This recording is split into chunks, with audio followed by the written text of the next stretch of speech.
We're hearing from Trump's legal team as well as his supporters and backers on Capitol Hill. Essentially, they say he has a First Amendment right to say things that are not true, that no one can prove he didn't actually believe the election was stolen, and that he was listening to bad advice from his lawyers, advice of counsel. Do those work? Yeah.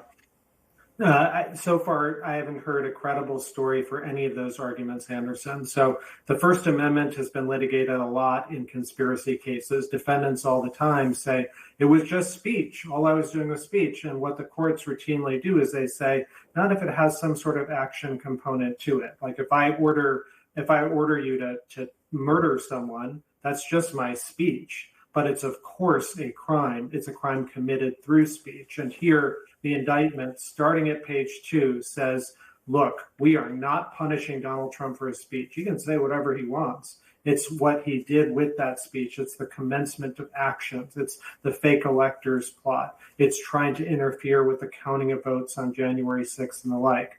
And then as for the state of mind defense that Trump legitimately thought that he won the election, I think there are two big problems with that.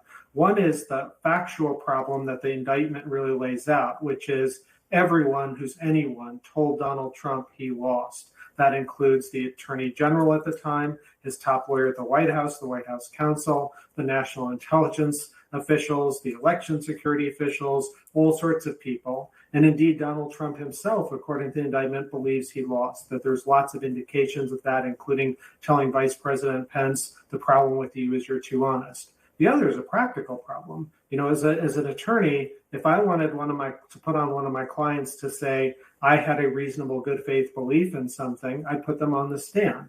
But you can't, if you're an attorney for Donald Trump, risk putting Donald Trump on the stand. You'd have to worry he's going to perjure himself.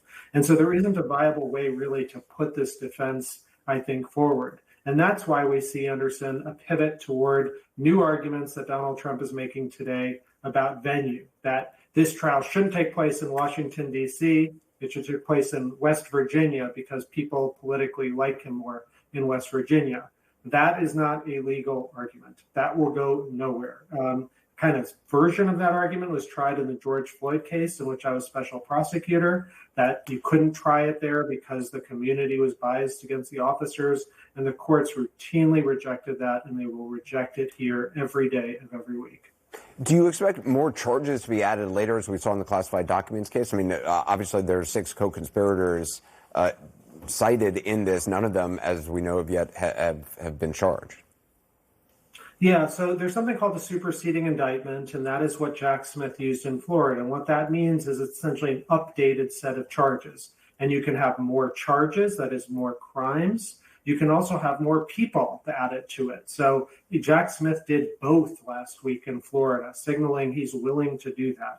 And I suspect here, at least we're going to see, Anderson, some more defendants in the days to come. That is, this indictment was lean and mean. It just went after one person, Donald Trump. It was a pared down indictment. And I think that was done because Jack Smith wants the timing of this, as you were asking me earlier, to be soon for this trial. And when you have multiple defendants, as we saw in the George Floyd case, there's a risk it can slow things down. So Smith wants to move quickly in this one particular case. But those 6 people are named are identified in the indictment as committing very serious crimes. And I suspect that if they don't flip, which means to go and help Jack Smith build the case against the currently indicted person, Donald Trump, we will see indictments for those people as well. And then if any of them do flip, that will provide new information, possibly for new charges against Donald Trump. And of course, Jack Smith may uncover more evidence of other crimes that Donald Trump has committed as he continues his investigation and prosecution.